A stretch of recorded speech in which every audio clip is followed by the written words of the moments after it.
तो अभी थोड़ी देर पहले हमने जो डिस्कस किया वो था समरी पॉइंट नंबर 2। अब हम बात कर रहे हैं समरी पॉइंट 3 की। Dual nature of radiation and matter, class 12 physics NCERT का ये चैप्टर है। और इसमें आप देख पा रहे हैं कि जो पीछे जो समरी गिवन है, हम उस समरी में से ही पॉइंट वाइज एक एक पॉइंट को लेकर डिस्कस कर रहे हैं, क्योंकि जनरली स्टूडेंट्स चैप्टर पढ़ लेते हैं, बहुत सारी प्रैक्टिसेस कर लेते हैं और समरी को इग्नोर कर देते हैं। तो हम उसको इग्नोर ना करें और उसको भी लेकर चलें, इसलिए कि उसमें कुछ पॉइंट्स ऐसे होते हैं जो मिस आउट हो जाते हैं। तो आइए देखते हैं, फोटो इलेक्ट्रिक करंट की इसमें बात की गई है। समरी पॉइंट 3 की हम बात कर रहे हैं। तो इसमें फोटो इलेक्ट्रिक करंट किस पर डिपेंड करता है वो गिवन है, ठीक है। तो आइए देखते हैं।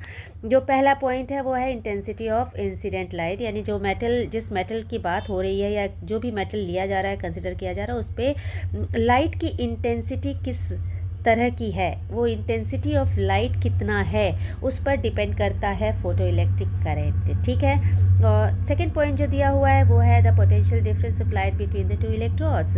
इसके अलावा जो फोटो इलेक्ट्रिक करंट है वो डिपेंड करता है आपके इलेक्ट्रोड्स पर।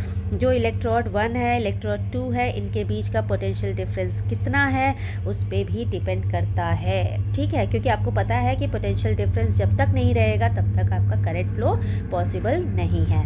इसके बाद जो तीसरा पॉइंट गिवन है वो है the nature of the emitter material. इसके अलावा जो ये जो मैटर है, जो जिस मटेरियल को लिया गया है, उस मटेरियल का क्या नेचर है, उसका क्या, वो किस एलिमेंट का बना है, उसके नेचर पे भी ये डिपेंड करता है। किसकी हम बात कर रहे हैं? फोटो इलेक्ट्रिक करंट की। यानी करंट इन 3 चीज़ों पे डिपेंड करता है।